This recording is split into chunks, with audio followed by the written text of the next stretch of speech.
Hi friends, எல்லாருக்கும் வணக்கம். நாம எதிர்பார்த்த மாதிரி ஆதரை வந்து பிக் பாஸ் ஹவுஸுக்குள்ள வந்துட்டாங்க. செம்ம மாசான ப்ரோமோ வந்து பிக் பாஸ் அவர்கள் இப்போ வெளியிட்டு இருக்காங்க. செம்மையான சம்பவம் இருக்கு போல இருக்க உள்ள. இந்த வாட்டி சும்மா வச்சு எல்லாரும் கிழின்னு கிழிக்க போறாங்க ஆதிரை. ஐயோ இவ வந்துட்டாளா, என்னை வச்சு கிழின்னு கிழிக்க போறாளே. இப்பதான் என் லவ் கொஞ்சம் ஸ்டார்ட் ஆகி கொஞ்சம் நல்லா இருந்தா பிடிக்காதே பிக் பாஸுக்கு. இதுக்கப்புறம் நாங்க ரெண்டு பேரும் ஒன்னா உட்காந்து பேச முடியுமா ஐயோ அப்படின்னு எஃப்ஜாவும் வியனாவும் அப்படியே கதர்னு கதறாங்க. நம்ம ஆதிரியை பார்த்த உடனே நல்லாவே தெரியுது இவ ஏன் இந்த வீட்டுக்குள்ள வந்துட்டா அப்படின்ற மாதிரி ஃபேஸ் வந்து அப்படியே மாறி போகுது வியனாக்கு. நம்மள கொலையா கொல்ல போறாளே அப்படின்னு தெரிச்சு ஓடுறாங்க ரெண்டு பேரும். இன்னைக்கு வீக்கெண்ட் எபிசோடெல்லாம் முடிஞ்ச பிறகு ஆதிரை என்ட்ரி கொடுக்குறாங்க. அதாவது விஜய் சேதுபதி அவர்கள் ஷோ முடிச்ச பிறகு அவரு கிளம்பி போன பிறகு ஆதிரை வந்து என்ட்ரி ஆகுறாங்க வீட்டுக்குள்ள. ஒரு தரமான பாட்டை போட்டு மெயின் கேட் வழியா தான் நம்ம ஆதிரை வர வைக்கிறாங்க. வீட்டுல இருக்கிற கண்டஸ்டன்ட் எல்லாமே ஆவலா யாரோ வராங்க, ஒருவேளை பட ப்ரோமோவா இருக்குமோ யாருன்னு தெரியலையா அப்படின்னு கொடையை பிடிச்சிங்கன்னு அப்படியே மெயின் என்ட்ரன்ஸ் கேட்டை அப்படியே உத்து பார்த்துக்கினே இருக்கிறாங்க. ஏன்னா அங்க இப்போ மழை பெய்யுது, மழை வேற தூத்த போட்டுன்னு இருக்கா. அப்படியே கொடையை பிடிச்சிங்கன்னு ஆவலா பார்த்துன்னு இருக்கும்போது மெயின் டோர் அப்படியே திறக்குது. இதோ நான் வந்துட்டேன் அப்படின்னு ஓடி வராங்க நம்ம ஆதிரை. வச்சு செய்ய போறாங்க எஃப்ஜேவை. இததான் வந்து ப்ரோமோல வந்து காட்டுறாங்க. இந்த ப்ரோமோவை பாக்குற மக்களுக்கு எல்லாருக்குமே கூஸ் பம்ஸா இருக்கும். ஆஹா வந்துட்டாடா, காதல் கண்டென்ட் பேர்ல ரெண்டு வந்து அட்டகாசம் பண்ணி இருந்தாங்க, அவளை இவளாவது வச்சு செய்வா அப்படின்ட்டு கூஸ் பொம்போட அந்த ப்ரோமோ பார்த்துருந்தாங்க மக்கள். ஆதிரை பாத்தீங்கன்னா சிரிச்ச மாதிரியே என்ட்ரி கொடுக்குறாங்க வீட்டுக்குள்ள. இந்த பக்கம் 3 பேருக்கான மூஞ்ச பார்க்கணுமே, என்னடா 2 பேர் தானே வந்து ஐயோ இவ வந்துட்டாளே அப்படின்னு பாப்பாங்கன்னு பார்த்தா எஃப்ஜே வியானாக்கு தான் மூஞ்சி வந்து சுருங்கணும். அடுத்து பாத்தீங்கன்னா கனிக்கு மூஞ்சி வந்து சுருங்குது. ஒருவேளை இதனாலதான் எவிக்ஷனை ஸ்டாப் பண்ணிட்டாங்களோ என்னவோ கனிய. ஆதிரை உள்ள வரக்குள்ள கனியும் இருக்கணும், அப்பதான் கேம் நல்லா சூடு பிடிக்கும்ட்டு பிக் பாஸ் எண்ணிட்டார் போல. அதனால தான் கனியோட எவிக்ஷனை ஸ்டாப் பண்ணிட்டு ஆதிரையை உள்ள அனுப்பிட்டாரு. கனியும் அப்படியே விழிப்பிதுங்கி ஆஹா நம்ம 2 லவ்ல அட்வைஸ் பண்ணிட்டு இருக்கிறோம் எஃப்ஜேக்கு, இவ எல்லாத்தையும் வெளியே எல்லாம் பார்த்துருப்பா, இவ ஒரு சிடு மூஞ்சாச்சே, என்னெல்லாம் பண்ண போறாளோ அப்படின்னு வடிவேலு பாணியில உள்ளுக்குள்ளேயே அழுகுறாங்க கனி. ஆதிரை பாத்தீங்கன்னா உள்ள போய் எல்லாருமே கட்டி பிடிச்சி வெல்கம் வாமிங்க அவங்க வாங்கிக்கிறாங்க. எஃப்ஜேவும் ஹலோ ஹாய் அவ்வாறு எப்படி இருக்கீங்க அப்படின்னு ஒரு ஹக்க போட்டுடுறாரு ஆதிரைய. அப்ப கூட மூஞ்சி செத்து போய் தான் கிடக்குது எஃப்ஜேக்கு. ஆனா பிக் பாஸ் டீம் இதை வச்சு செய்யறா போல அவங்கவுங்க மூஞ்ச அப்படியே ஜூம் வச்சு காட்டுறாங்க. வியானாக்கான மூஞ்ச பார்க்கணுமே, அப்படியே செத்து போய் தொங்கி போச்சு. இந்த பக்கம் பாத்தீங்கன்னா பார்வதியும் கமருதீனும் ஒரே கொடையில இருந்துகிட்டு ஆதிரையை பார்த்து வரே வா மேட் கேம் கேர்ள் அப்படின்ட்டு கையை தட்டி வரவேற்கிறாங்க பார்வதி. அது மட்டும் இல்ல, வந்தவொடனே வர கேள்வி வர கேட்க ஆரம்பிச்சிட்டாங்க. வெளியே எப்படி போகுது, வெளியே என்னெல்லாம் பேசிக்கிறாங்க அப்படின்னு நோண்டி நொங்க எடுக்கிறாங்க நம்ம பார்வதி ஆதிரைய. எப்பயும் உள்ள பழக்கம் தானே நம்ம பார்வதிக்கு. எந்த கெஸ்ட் வந்தாலும் வெளியே என்ன நடக்குதுன்னு அவங்க கிட்ட வந்து நியூஸை வந்து கேட்டு தெரிஞ்சுக்குவாங்களே. அதே போல என்னடி நடக்குது ஊருக்குள்ள அப்படின்னு கேக்குறாங்க பார்வதி. அது நீங்க என்ன பண்றீங்களோ அதை தாண்டி பேசிக்கிறாங்க அப்படின்ட்டு ஸ்மார்ட்டான பதில வந்து கொடுத்துட்டாங்க பார்வதிக்கு.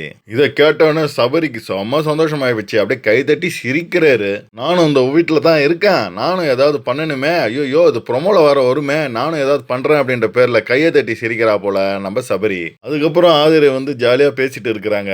அதுல ஃபன்னா அப்புறம் பாலெல்லாம் வந்து குடிக்கிறீங்க போல இருக்க ஜாலியா அப்படின்னு கேக்குறாங்க. ஏன்னா பாலால நிறைய சண்டையெல்லாம் போயிருக்குல்ல அந்த வீட்டுல. உடனே சபரி ஆமா டெய்லி 8 லிட்டர்ல பால் குடுக்கறாங்க. இதை கேட்ட உடனே ஆதிரை அவங்க ஆமா நான் போனதுக்கு அப்புறம் நிறைய பால் வருது போல, நல்லா பாலை ஊத்தி நல்லா கிண்டுறீங்கடா டே அப்படின்ற மாதிரி ஆதிரை பேசுறாங்க. அப்படியே பிக் பாஸ் என்ன பண்றாரு, இந்த பக்கம் ஜூம் வைக்கிறாரு வியனா முகத்துல. வியனா பாத்தீங்கன்னா கிச்சன்ல இருந்து இவ பேசுறத அப்படியே பார்த்துன்னு இருக்கிறாங்க. அப்படியே எஃப்ஜே பாத்தீங்கன்னா ஐயோ இவ எதிர்க்கே வரக்கூடாது அப்படின்னு சொல்லிட்டு டாய்லெட் பக்கம் ஓட்டாமலா இருக்கு. இங்க இருந்து இவ பேசுறத அப்படியே கவனிச்சுன்னு இருக்கா போல எஃப்ஜே. எனக்கு தெரிஞ்சு 2 பேருக்கும் தரமான சம்பவம் இருக்கு போல இருக்கு. 2 பேரும் காலி தான். போன வாரம் ஃபுல்லா விஜய் டிவி டீம் அவங்க லவ் கண்டென்ட்டே ப்ரோமோவா காட்டக்குள்ளே எனக்கு ஒரு சந்தேகம் ஏற்பட்டது. போன வாரம் ஃபுல்லா லவ் கண்டென்ட்டே காட்டுறீங்களா, இந்த வாரம் பாருங்க அந்த லவ் கண்டென்ட்டுக்கு தரமான சம்பவம் இருக்கு அப்படின்ட்டு ஆதிரைய உள்ள அனுப்புற பிளானை முன்னாடியே போட்டு இப்போ உள்ள அனுப்பி வச்சிருக்காங்க நம்ம பிக் பாஸ் டீம். உள்ள ஆதிரை வந்து எல்லார்கிட்டயும் பேசின்னு இருக்குள்ள உள்ள எஃப்ஜேவும் வேணவும் காணா என்ன பண்றாங்கன்னு பாத்தீங்கன்னா, ஒரு கொடையை பிடிச்சிங்கன்னு அந்த கொடைக்குள்ள 2 பேரும் கார்டன் ஏரியாவுக்கு போயிட்டாங்க. ஏம்பா மழை பெய்யுதுப்பா வெளியே, என்னப்பா கூட்டிட்டு வர, பரவாயில்ல கொடை பிடிச்சின்னு போவோம் வான்ட்டு எஃப்ஜேவும் வேணாவும் கார்டன் ஏரியாவுக்கு வந்துட்டு, இப்ப நம்ம அங்க இருந்தா அவ நம்ம கண்ணாலே எரிச்சு கொன்னுடுவாப்பா நம்மள, அதனால நம்ம கார்டன் ஏரியாவுக்கு வந்துருவோம் அப்படின்னு சொல்லிட்டு இவங்க 2 பேரும் கார்டன் ஏரியாவுக்கு வந்துடுறாங்க.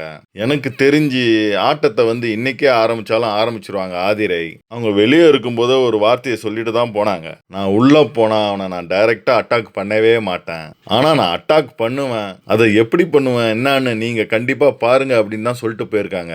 ஸோ எப்படியோ ஒரு விதத்துல எஃப்ஜேக்கு சம்பவம் இருக்கு.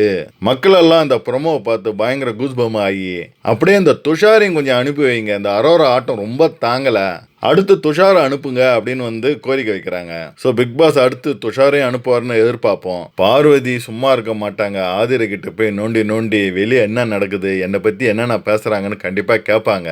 அதுக்கு ஆதிரை என்ன பதில் சொல்றாங்கன்னு தெரியல. கண்டிப்பா உண்மையை சொல்றாங்களா இல்ல ஏதாவது போட்டு வாங்கி பார்வதியும் கமருதீனும் தப்பா சொல்லி கேமை ஆடுவாங்களான்னு எதிர்பார்ப்போம். ஆனா ஒரு கண்டிப்பா ஒரு சம்பவம் இருக்கு, பெரிய லெவல்ல சண்டை வெடிக்கும்னு நம்ம எதிர்பார்ப்போம். இந்த சான்ஸை அவங்க போன வாட்டி வந்து மிஸ் பண்ணிட்டாங்க, இந்த வாட்டி சான்ஸை மிஸ் பண்ணவே மாட்டாங்க. ஆதிரை பயங்கரமா வெளியே ட்ரைனிங்லாம் எடுத்துட்டு வந்திருப்பாங்க, எப்படி நடந்துக்கணும், எப்படி பேசணும், யார்கிட்ட எப்படி டேக்கிளோட நடக்கணும் அப்படின்ட்டு. போன வாட்டியே அவங்களோட எவிக்ஷன் வந்து அன்ஃபேர் தான், இவங்க வந்து வெளியே போகக்கூடிய ஆளே கிடையாது, நல்லா விளையாடக்கூடியவங்களை வெளியே அனுப்பிட்டீங்களே அப்படின்ட்டு ஒரு செய்தி பரவலா பரவிட்டு இருந்தது.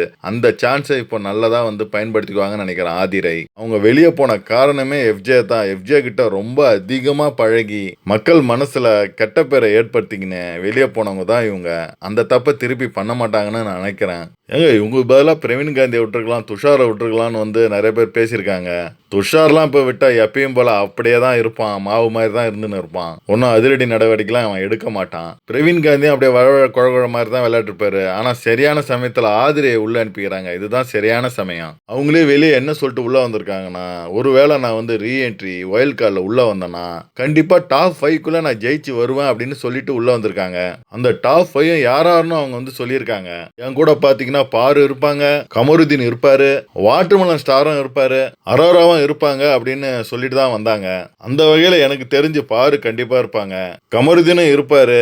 ஏன்னு பாத்தீங்கன்னா போன சீசன்ல முக்கோண காதல் பண்ணிக்கிட்டு இருந்த விஜய் விஷால் போலதான் இப்ப கமருதீன் இருக்காரு. போன சீசன்ல விஜய் விஷால் பாத்தீங்கன்னா 3வது பிளேஸ்ல தான் இருந்தாரு.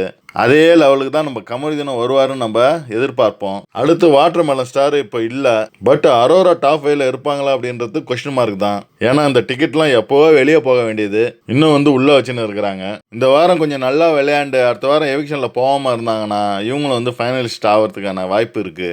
ஸோ ஆதரை பார்த்தீங்கன்னா பாரு கூட தான் கூட்டணி போறதுக்கான அதிக சான்ஸ் இருக்கு. பிக் பாஸ் வீட்டில் ஒரு வளருவாய் யாருன்னு இருக்கான்னு பார்த்தா நம்ம பாரு தான். பாருவாய் எனக்கு ஏற்ற சரியான கம்பெனி இவ தான், இவ்வளோ அப்படியே பிக்கப் பண்ணி வெளியே என்ன நடக்குதுன்னு கேட்டு தெரிஞ்சுக்கலாம் அப்படின்ட்டு பாருவே தன்னால போய் பேசுவாங்க ஆதிரை கிட்ட. அப்படி பேசக்குள்ள சில விஷயங்கள்லாம் வெளிவந்து அது வெடிக்க போகுது, சிறப்பான சம்பவமும் இருக்க போகுது. மக்களே இப்போ ஆதிரை உள்ள வந்ததை பத்தி உங்கள் கருத்து என்னன்னு மறக்காம கமெண்ட்ல கமெண்ட் பண்ணுங்க. அடுத்த வீடியோவில் உங்களை சந்திக்கிறேன். பாய்.